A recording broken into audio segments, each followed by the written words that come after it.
Back a while ago, excuse me, people were talking about, it became popular to talk about having a crisis of faith.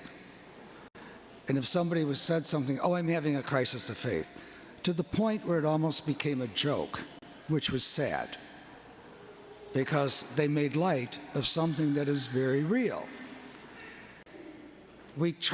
Sometimes we think a crisis of faith involves, a lot of things. But many times it means that we feel in our hearts that the God has abandoned us. And some of the famous examples of very good saints, St. John of the Cross, St. Teresa of Avila, St. Teresa of Lisieux.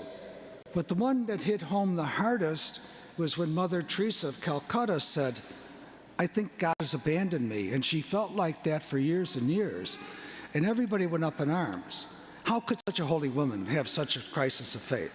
How could she, who's done so much good, feel that God has abandoned her?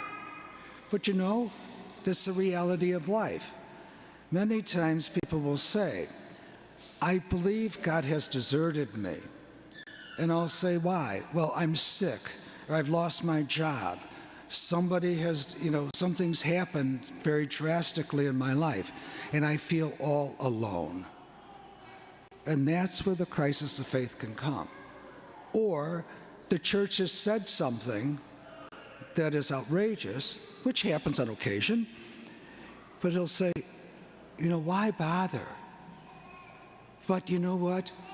There are people, and I just try to say to them, yes, you feel abandoned. But remember, some of the great saints I just talked about, they had crisis of faith. In fact, Jesus as a human on the cross said, my God, why have you abandoned me? But the whole idea is that even though they felt all alone, they never gave up. They may have asked for help. They may have talked to someone about it like they would have talked to me. But we reassure them, yes, the world is coming down around you, but you are not alone. You have your family, you have your friends, you have your God. Look to them. Look to them to be aware that God is always present. Paul feels this in the same way in his second reading today. He's in prison in Rome and he's writing to Timothy. Nobody's coming to his defense. Nobody's trying to get him freed. No one's trying to say, have all my friends abandoned me? But in those words, by talking about it and acknowledging the fact that he feels alone, he really begins to understand the presence of God in his life. And I think it's important for us to do that. When the world is tumbling down around us, we need to pray about it. We need to talk about it. We need not to make fun of a crisis of faith, because it's a reality. And some of our greatest saints, as we have seen, experience it. And I'm sure many of us from time to time have had that experience, especially when the world is going wrong and we don't know what to do. But the whole idea is that we continue, as these men and women did, to say, I feel alone, I feel abandoned, but I know I am not, because of the presence of God. And out of that little seed comes a whole new understanding of our relationship with God. It gives us a greater appreciation of our faith. It makes us a people who understand that God continues to love us and will never abandon us.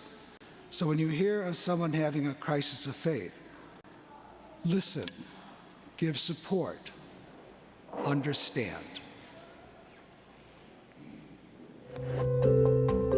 Thank you for joining us today.